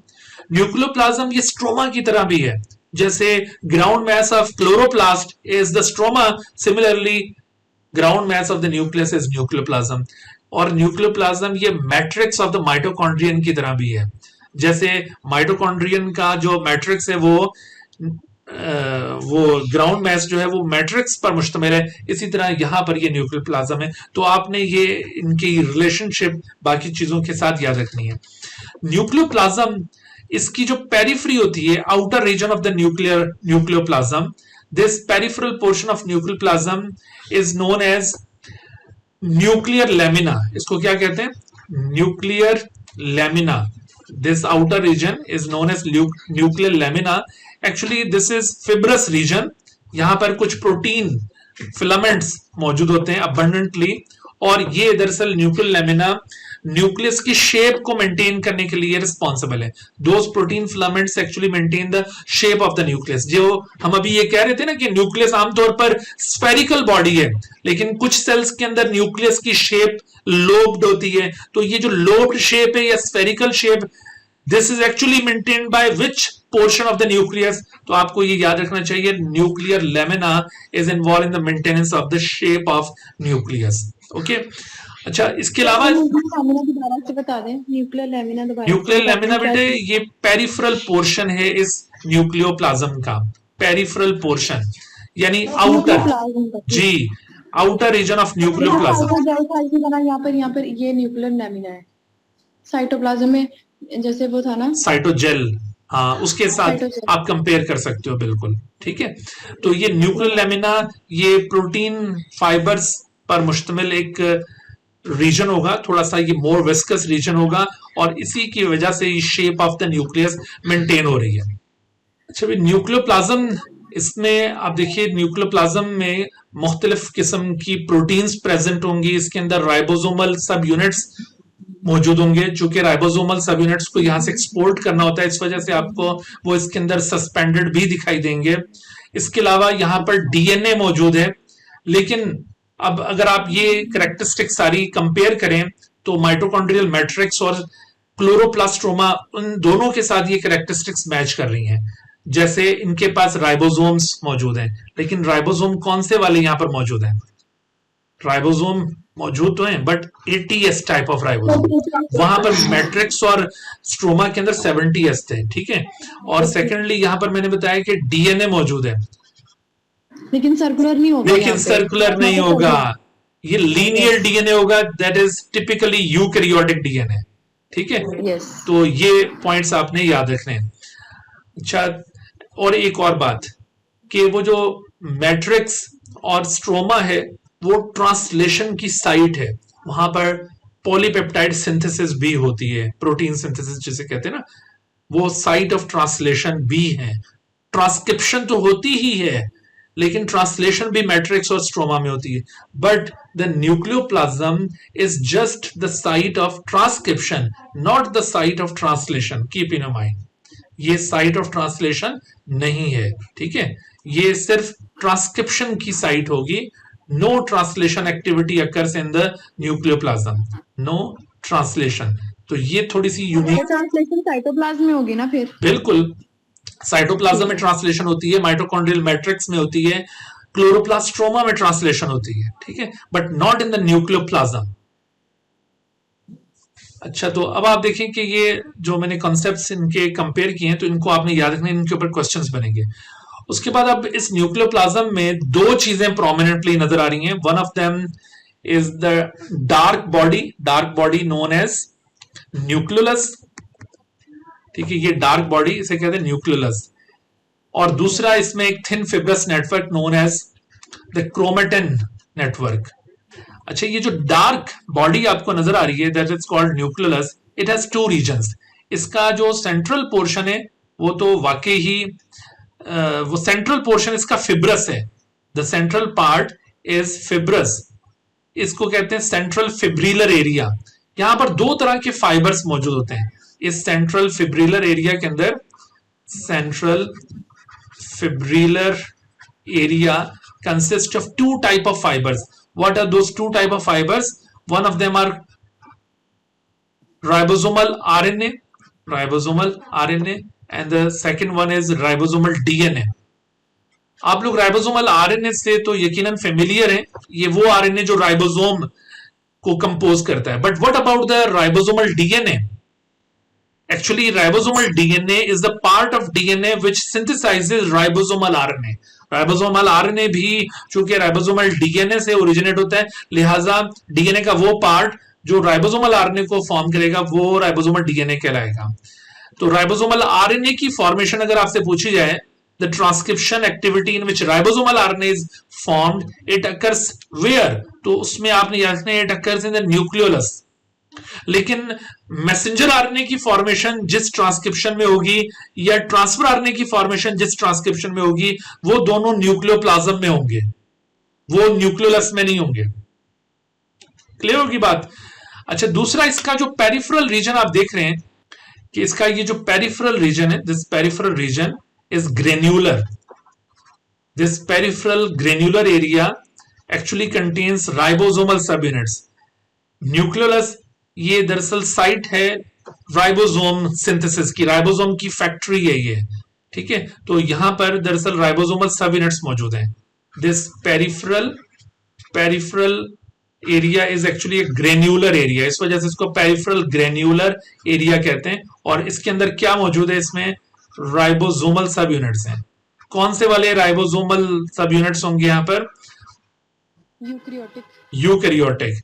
यानी अगर आपसे पूछा जाए यहां पर कि 30S होंगे, 40S होंगे, 50S, तो आप उसमें पिक कर लेंगे कौन से वाले होंगे? 40S सब यूनिट्स की बात कर रहा हूं ना, कंप्लीट राइबोसोम नहीं होगा। 40 and 60S will be there. ठीक है, तो ribosomal subunits are there. अच्छा, उसके बाद अब आखिर में इसमें ये जो न्यूक्लियोप्लाज्म के अंदर एक और प्रोमिनेंट सेंट्रल फिब्रल एरिया दोबारा से बता दें। सेंट्रल फिब्रल एरिया उसमें क्या होगा? जो सेंट्रल फिब्रल एरिया है ये दरअसल राइबोसोमल आरएनए और राइबोसोमल डीएनए पर मुश्तमिल एरिया होता है। राइबोसोमल आरएनए की वो किस्म है जो राइबोसोम को बनाती है, और राइबोसोमल डीएनए का वो पोर्शन है जो राइबोसोमल आरएनए को फॉर्म करता है। तो ये दोनों फाइबर्स यहाँ सेंट्रल में मौजूद होते हैं, और जबकि आउटर रीजन ये ग्रेन्युलर होगा, वहां राइबोसोमल सब यूनिट्स मौजूद होंगे जो यहां से लिबरेट होते रहेंगे। याद रखो कि न्यूक्लियोलस ये किसी मेम्ब्रेन से इनक्लोज नहीं होता, ये वैसे ही न्यूक्लियस के अंदर एक डार्क रीजन होता है, एक एग्रीगेटेड पोर्शन होता है, थोड़ा सा कंडेंस्ड रीजन होता है। अच्छा, उसके बाद अब न्यूक्लियोप्लाज्म के अंदर जो आखिरी कंपोनेंट है वो है क्रोमेटिन नेटवर्क। एक नॉन डिवाइडिंग सेल के अंदर आपको ये क्रोमेटिन नेटवर्क नजर आएगा। इससे पहले कि क्रोमेटिन नेटवर्क को देखें, ये सवाल जरा हम एक ले रहे हैं कि what explains why cells with no nucleoli die. अगर ये न्यूक्लियोलस डिसइंटीग्रेट हो जाए या किसी वजह से ये स्टैब्लिश ना हो सके, ऐसा मुमकिन है कि किसी म्यूटेशन की वजह से सेल में न्यूक्लियोलस ही ना बने, तो क्या होगा फिर? They do not have centrioles. do not have ribosomes. Sir D option से जी राइबोसोम बिल्कुल, राइबोसोम नहीं होंगे क्योंकि ये राइबोसोम की फैक्ट्री थी, तो due to the absence of the nucleus there will be no more ribosomes, और इस तरह से प्रोटीन सिंथेसाइज नहीं होंगी उस सेल के अंदर, and cell will be disintegrated. तो ये वाली जो म्यूटेशन एक बहुत ही लीथल म्यूटेशन है जो सेल को सरवाइव नहीं करवाएगी। अच्छा, तो अब आप देखें आखिरी कंपोनेंट, जैसे मैं बता रहा था कि chromatin and the chromosome. Non dividing cell के अंदर, नॉन डिवाइडिंग सेल में आपको ये इस तरह थिन फिब्रस नेटवर्क नजर आता है, that is called chromatin network. But when cell undergoes cell division, this thin fibrous network is condensed into definite thick thread-like structures which are called chromosomes. ठीक है, तो इस तरह से ये क्रोमोसोम स्टैब्लिश होंगे। क्रोमोसोम का स्ट्रक्चर थोड़ा सा हमें रिव्यू करना है। Generally, a chromosome consists of two identical threads which are known as chromatids, and these chromatids are attached together at a point known as centromere. Centromere, ठीक है, centromere पर ये दोनों क्रोमेटिड्स आपस में ज्वाइंट होते हैं। एक क्रोमोसोम के जो दोनों क्रोमेटिड्स हैं, they are called sister chromatids. ये दोनों आपस में क्या लगते हैं? Sister chromatids. और जबकि इसी जैसा एक और क्रोमोसोम भी सेल के अंदर मौजूद हो सकता है, that is together these two chromosomes are called homologous chromosome. तो ये जो होमोलोगस क्रोमोसोम्स होते हैं, इनके क्रोमेटिड्स आपस में नॉन सिस्टर कहलाएंगे। ये देखिए, ये जैसे आपको एक होमोलोगस पेयर ऑफ क्रोमोसोम दिखाया जा रहा है जो साइज और स्ट्रक्चर के लिहाज से सेम है। साइज और स्ट्रक्चर से मतलब है कि लेंथ सेम है, सेंट्रोमेयर की पोजीशन सेम है, ठीक है, लेकिन फंक्शन इनका डिफर करता है। One of them is paternal and other is maternal chromosome.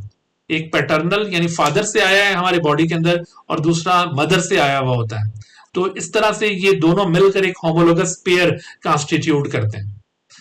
तो homologous pair of chromosome functionally differ करते होंगे, लेकिन स्ट्रक्चरली दे आर अलाइक। इस वजह से इनको होमोलोगस कहा जाता है। एक क्रोमोसोम बेसिकली, जैसे ये डुप्लीकेटेड क्रोमोसोम आपको दिखाया है, it is made up of DNA and protein. तो आप देख रहे हैं कि ये जो डीएनए मॉलिक्यूल है, it is very long DNA molecule along with histone protein. ये डीएनए मॉलिक्यूल कॉइल करता है, यूं कंडेंस होता है, और इस तरह से डिफरेंट लेवल्स ऑफ ऑर्गेनाइजेशन के जरिए ultimately it is transform into chromatid. वो डिफरेंट लेवल्स ऑफ ऑर्गेनाइजेशन क्या है कि first of all this DNA plus histone proteins, they combine together. तो क्या बनाएंगे ये दोनों मिलकर? First of all they will form the nucleosome string. Nucleosome string, ये आपने सेकेंड ईयर के कोर्स में जरूर ये टर्म्स पढ़ी होंगी। And in the second level of organization, this nucleosome string forms chromatin network. This is second level of organization, chromatin network. ये वही नेटवर्क है जो कि नॉन डिवाइडिंग सेल में आपको नजर आ रहा है। But when cell undergoes cell division, this chromatin network is further condensed into supercoil. पहले से supercoil बनेगा, and then this supercoil is further condensed into chromatids. तो अब ये जो क्रोमेटिड्स हैं, ये सेंट्रोमेयर पर आपस में बाइंड करके क्रोमोसोम को स्टैब्लिश करेंगे। सही है, तो ये क्रोमोसोम की स्टैब्लिशमेंट के हवाले से ये पॉइंट्स याद रखने हैं आपने। एक क्रोमोसोम के अंदर दो डीएनए मॉलिक्यूल है विच आर 100% आइडेंटिकल। एक लॉन्ग डीएनए मॉलिक्यूल इधर मौजूद है, and long DNA molecule is present in this chromatid. और इन डीएनए मॉलिक्यूल्स के सेगमेंट्स को क्या कहते हैं? जीन्स। तो इस तरह से along the length of the chromatids several genes are distributed. अच्छा, ये जो क्रोमोसोम जिसका हमने जिक्र किया है, they are present in specific number. The number of chromosome is very important characteristic of a species. ये किसी भी स्पीशीज की रिकग्निशन का एक क्राइटेरियन होता है। तो different species have different number of chromosome. जैसे आपके सामने ये कुछ स्पीशीज के नाम लिखे हुए, तो इनके पास आप देख रहे हैं ये स्पीशीज के स्पेसिफिक नंबर ऑफ क्रोमोसोम। इनको आप जरूर याद कीजिएगा। अच्छा, तो ये जो नंबर ऑफ क्रोमोसोम, इसके हवाले से हम कुछ टर्म्स यूज करते हैं, उनको थोड़ा सा यहाँ पे क्लियर करना जरूरी है।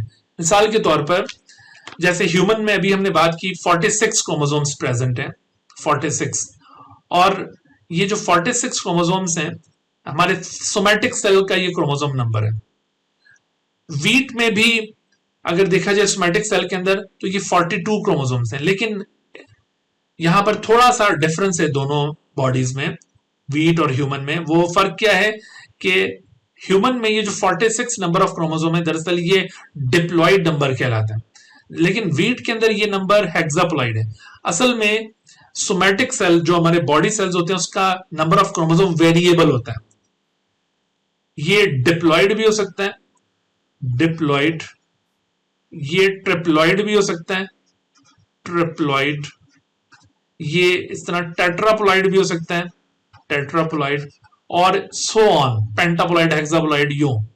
तो असल में देखो ये प्लॉइड क्या होता है, प्लॉइड सेट ऑफ क्रोमोसोम को कहते हैं। Term ploid is use for set of chromosome, set of chromosome. यानी इस ह्यूमन के पास टोटल 2 सेट्स हैं, जबकि इस वीट के पास टोटल 6 सेट्स हैं। सेट किसे कहते हैं, व्हाट इज अ सेट? तो actually a set of chromosome comprises all those chromosome which consist of a complete genome। हमारा जो बॉडी का एक कंप्लीट जीनोम है, ये जितने क्रोमोसोम्स में डिस्ट्रीब्यूटेड होगा वो सारे क्रोमोसोम मिलकर एक सेट कॉन्स्टिट्यूट करेंगे। अब जीनोम क्या होता है? Genome complete collection of genes, हमारे बॉडी के जो कंप्लीट कलेक्शन ऑफ जीन है, जितने भी जीन्स हमारे बॉडी के अंदर मौजूद हैं, उन जीन्स का जो टोटल नंबर होगा वो कलेक्टिवली जीनोम कहलाएगा, और वो जीनोम जितने क्रोमोसोम्स में डिस्ट्रीब्यूटेड है। मिसाल के तौर पर जैसे ह्यूमन में वो जीनोम 23 क्रोमोसोम्स में डिस्ट्रीब्यूटेड है, तो लिहाजा 23 क्रोमोसोम्स का ये जो कलेक्शन है ये एक सेट ऑफ क्रोमोसोम है। और चूंकि हमारे पास 23 के 2 सेट्स हैं, देयरफॉर ये 46 क्रोमोसोम 2 सेट्स यानी 2n क्रोमोसोम नंबर है। n represents the set of chromosome, n ये प्लॉइड को रिप्रेजेंट कर रहा है, ठीक है। तो the cell having 2 sets is designated as diploid. Similarly, the cell having 3 sets is designated as triploid. इसको 3n से रिप्रेजेंट करेंगे, और सेल जिसके अंदर 4 सेट्स हो तो उसको 4n से रिप्रेजेंट करेंगे। सिमिलरली आप ये देखिए कि ये जो वीट है इसके पास 42 क्रोमोसोम जो कि 6 सेट्स के अंदर मौजूद है।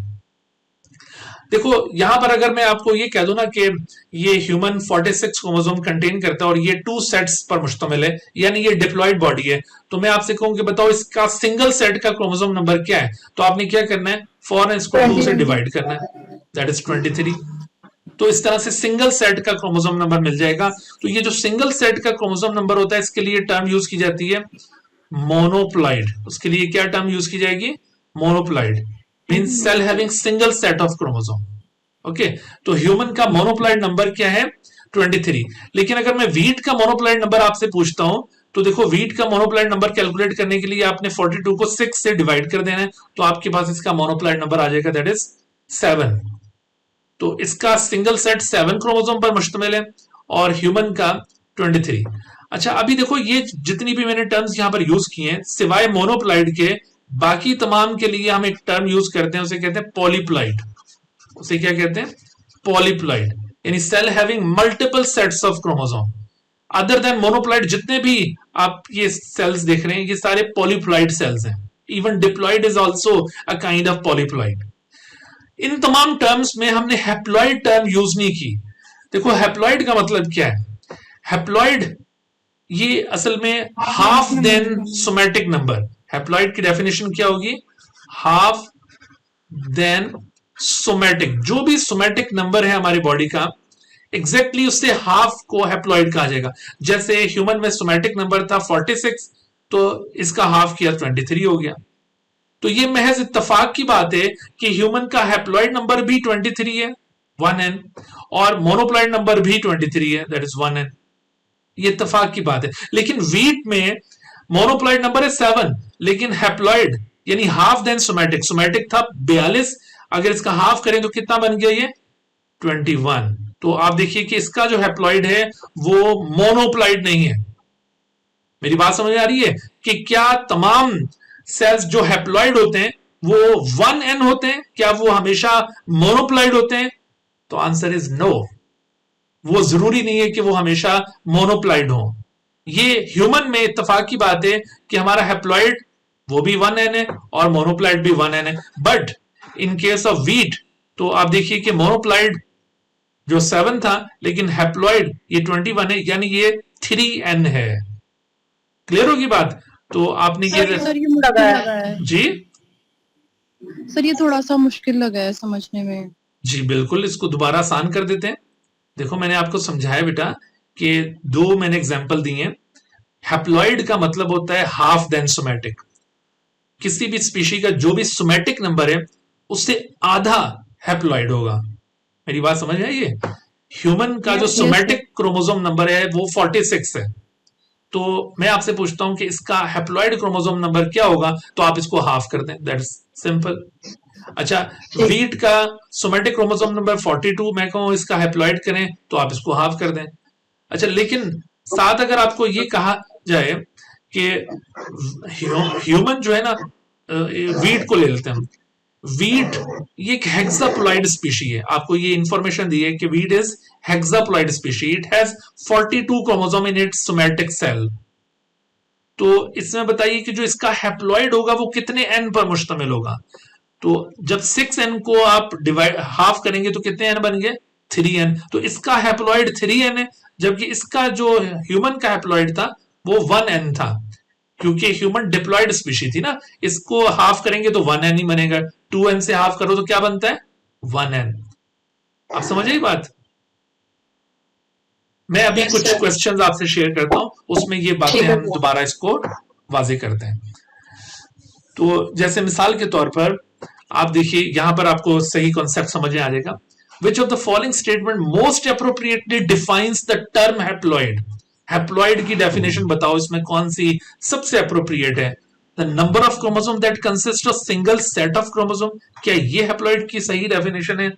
या the number of chromosome that is found in somatic cell, तो सोमैटिक सेल के अंदर जो नंबर है क्या वो हैप्लॉइड है? नो, ये भी नहीं। Number of chromosome that consist of half than gametic number, no ये भी नहीं, गैमेटिक नंबर नहीं। Number of chromosome that consist of half than somatic, so this is actually the right concept of the haploid. So ये सही answer है इसका। तो अब आपको हैप्लॉइड का कॉन्सेप्ट क्लियर हुआ? अच्छा, अब इस सवाल को हल कीजिए, इसमें आपको और वाजे हो जाएगा कि potato is a tetraploid species, its somatic cells contain 48 chromosomes. What will be its monoploid number? तो मैंने अभी आपको तरीका क्या बताया था, जब आपको ये पता चल जाए कि ये कितने, सर 48 डिवाइडेड बाय 12। जी बिल्कुल, जब आपको ये पता चल जाए कि ये टेट्राप्लॉइड है यानी 4 सेट्स पर मुश्तमिल है और इसका सोमैटिक सेल नंबर जो है 48 है, तो आप इसको 4 से डिवाइड करें तो आंसर आपके पास ये झलक जाएगा इस तरह से 12। ठीक है। अब इसी तरह से आपसे अगर सवाल पूछा जाता है कि भाई sugar cane is an octaploid species, आपको इस तरह स्पीशी का क्रोमोसोम नंबर बताया जाएगा, सिर्फ कॉन्सेप्ट आपसे चेक किया जाएगा। तो sugar cane is an octaploid species, its monoploid number is 10। How many chromosome will be present in somatic cell? तो अगर मोनोप्लॉइड 10, सर 20, सर 20। बेटा ऑक्टाप्लॉइड, ऑक्टाप्लॉइड का मतलब है नन ऑफ देम होगा 8n। अच्छा 80 हो गया सर। 80 हो गया, 8n। ऑक्टाप्लॉइड का मतलब है 8n। समझ आई बात? तो ये 80 इज द राइट आंसर। अच्छा, और फिर ये देखिए, organelles other than nucleus that contain nucleic acids are. Nucleic acid और कहां पे मौजूद था? राइबोसोम में होता है न्यूक्लिक एसिड। सर होता तो है, लेकिन Good. राइबोन्यूक्लिक तो यहाँ पर कोई मेंशन तो नहीं है कि भाई फलाने वाला न्यूक्लिक एसिड, यहाँ पर जस्ट लिखा है न्यूक्लिक एसिड तो है। इसका मतलब है राइबोसोम में। क्या माइटोकॉन्ड्रिया में है? सर तीनों तरह के पाए जाते हैं। जी, इसमें तीनों और तरह के क्लोरोप्लास्ट में पाए भी है, तो इसका मतलब है आंसर क्या बनेगा? All All ABC। A, B, C। Good. लेकिन अगर यहाँ पे मेंशन होता है डीएनए, सपोज करो डीएनए यहाँ पे मेंशन होता है, तो फिर हम क्या पिक करते हैं? फिर B and C. Mitochondrial chloroplast। बिल्कुल, फिर राइबोसोम को एक्सक्लूड कर दिया जाता अगर सिर्फ ये डीएनए के बारे में सवाल होता तो। सही। अच्छा, आखिर में अब जरा बेटे कुछ ये प्लांट और एनिमल सेल, जो कि हमने पूरे सेल को अब रिव्यू कर लिया हुआ है, तो प्लांट और एनिमल सेल में जो प्रोमिनेंट डिफरेंसेस हमने ऑब्जर्व किए, एक तो आप ये याद रखो कि सेल वॉल स्पेशलाइज स्ट्रक्चर जो सिर्फ प्लांट सेल के पास मौजूद है, लार्ज सेंट्रल वैक्यूल, वैसे वैक्यूल दोनों तरफ है लेकिन ये जो लार्ज सेंट्रल वैक्यूल है ये प्लांट सेल का खासा है, and the chloroplast, these are unique structures to plant cell. और ग्लायोक्सीजोम भी आपको बताया था, याद करें। लेकिन ये जो एनिमल सेल है इसके पास जो unique structure and plant cell से मुख्तलिफ है वो सेंट्रोसोम है, सेंट्रोसोम। या फिर ये जो सीलिया और फ्लैजेला होते हैं, फ्लैजेला अगरचे कुछ प्लांट सेल्स के पास मौजूद हैं बट सीलिया नहीं होते, तो सीलिया ये एनिमल सेल का एक टिपिकल फीचर होगा, और ये न्यूक्लियस सेंटर में मौजूद होना। तो इस तरह से आपसे सवाल पूछे जा सकते हैं कि भाई अगर इस सेल के अंदर ये चीजें मौजूद हैं तो बताओ ये सेल कौन सा होगा, प्लांट सेल होगा या एनिमल सेल होगा। तो इस तरह आपको ये आइडेंटिफाई करना होगा। ऐसे क्वेश्चंस अक्सर पूछे जाते हैं एमसीक्यूज की फॉर्म में, तो इस पे आपकी अगर ग्रिप हो, ये सारे जितने भी ऑर्गेनिज्म हमने पढ़े तो आप इजीली आंसर कर सकते हो। अच्छा, आखिर में एक और चीज, एक टिपिकल प्रोकैरियोटिक सेल, अगरचे अभी हम डिटेल से आगे प्रोकैरियोट्स के मुतालिक पढ़ेंगे, वहां पर ये वाली बात बिल्कुल क्लियर हो जाएगी, लेकिन आपको ये प्रोकैरियोटिक और यूकैरियोटिक सेल के दरमियान फर्क जरूर पता होना चाहिए। तो यहां पर आपको इस स्लाइड के अंदर प्रोकैरियोटिक सेल में पाए जाने वाले कुछ स्ट्रक्चर्स पॉइंट आउट किए हैं, कुछ ऐसे स्ट्रक्चर्स जो तमाम प्रोकैरियोटिक सेल के अंदर मौजूद होते हैं, जैसे structures always present like cell wall, plasma membrane, cytoplasm, ribosome, circular DNA, ये हमेशा। लेकिन ये जो स्ट्रक्चर हैं, याद रखो ये प्रोकैरियोटिक सेल में जरूरी नहीं है कि ये मौजूद हो, ये हो भी सकते हैं और नहीं भी हो सकते। बहरहाल इन स्ट्रक्चर्स के मुतालिक अभी हम जब प्रोकैरियोट्स को पढ़ेंगे, बैक्टीरिया को पढ़ेंगे, तो वहां पर आपको डिटेल से इनके मुतालिक एक्सप्लेन करेंगे। ठीक है जी, तो इसके साथ हमारा ये आज का जो लेक्चर है यहाँ पर खत्म होता है। बस ये प्रोकैरियोटिक और यूकैरियोटिक सेल के दरमियान जो डिफरेंसेस हैं इनको जरूर आपने याद रखना है। कई एक एमसीक्यूज जो होते हैं इसके डिफरेंस के ऊपर मुश्तमिल होते हैं। ठीक है जी, एनी अदर क्वेश्चन? सर जी बेटा। सर वो एमसीक्यू दोबारा बता दें, वो जो अभी वो शुगर केन वाला। शुक्र, ये वाला? जी सर। ये देखो मैंने बताया है कि इसमें sugar cane is an octaploid, octaploid का मतलब 8 स्पीशी है ये, and its monoploid number is 10, mono single set का नंबर 10 है। तो अगर 8 सेट है इसमें तो 10 into 8 दैट इज 80। इस तरह से हम इसको कैलकुलेट करेंगे। क्लियर? सर आपने जो कहा ना कि हम 2 सेट है ना ह्यूमन के 23 जी, तो एक मतलब एक सेट में एक जीनोम होगा, दूसरे सेट में दूसरा जीनोम, इस तरह? जी बिल्कुल, एक सेट के पास एक कंप्लीट जीनोम और इसी तरह से उसी जैसा एक और जीनोम दूसरे सेट में। वो दूसरा जीनोम कोई दूसरा टाइप का जीनोम नहीं है, है वही, यानी 2 कॉपीज हैं जीनोम की। ठीक है, एक कॉपी और फिर दूसरी कॉपी, ऐसे करके। लेकिन जैसे ये शुगर केन ऑक्टापोलाइड, इसको इसके पास 8 कॉपीज हैं जीनोम की। ओके। और सर जो आपने सबसे पहले जो प्रोप्लास्टिड का कहा ना, तो ये उसके बारे में आपने क्या कहा था कि मतलब प्रोप्लास्टिड असल में प्लास्टिड है, मतलब उसमें उसके वो डिवीजन की बात समझ नहीं आई थी उस टाइम। जी बेटा देखो, जब एक प्लास्टिड डिवाइड करता है ना, तो उसकी डिवीजन के बाद जो यंग प्लास्टिड फॉर्म होते हैं, उन यंग प्लास्टिड्स को, जैसे एक प्लास्टिड है ये, एक मिनट, हाँ ये प्लास्टिड है सपोज, और ये दरमियान से डिवाइड हुआ और डिवाइड होकर ये 2 यंग प्लास्टिड्स में कन्वर्ट हुआ। अभी जब तक इन यंग प्लास्टिड्स का फंक्शन स्पेसिफाइड नहीं होगा तो तब तक इनको कहा जाएगा प्रोप्लास्टिड्स। जब इनका फंक्शन स्टेब्लिश हो जाएगा कि ये ग्रीन कलर का प्लास्टिड बन गया है तो ये क्लोरोप्लास्ट कहलाएगा, और अगर ये कलरलेस हो जाता है किसी स्टोरेज रीजन के अंदर तो ये ल्यूकोप्लास्ट कहलाएगा, ऐसे करके। तो इसका मतलब कि अगर हमसे कहे ना कि प्रोप्लास्टिड किससे मतलब बना है, तो हम प्लास्टिड कहेंगे। जी, प्रोप्लास्टिड खुद कहां से ओरिजिनेट हुआ है? Bye the division of already occurring plastid. बिल्कुल सर जी।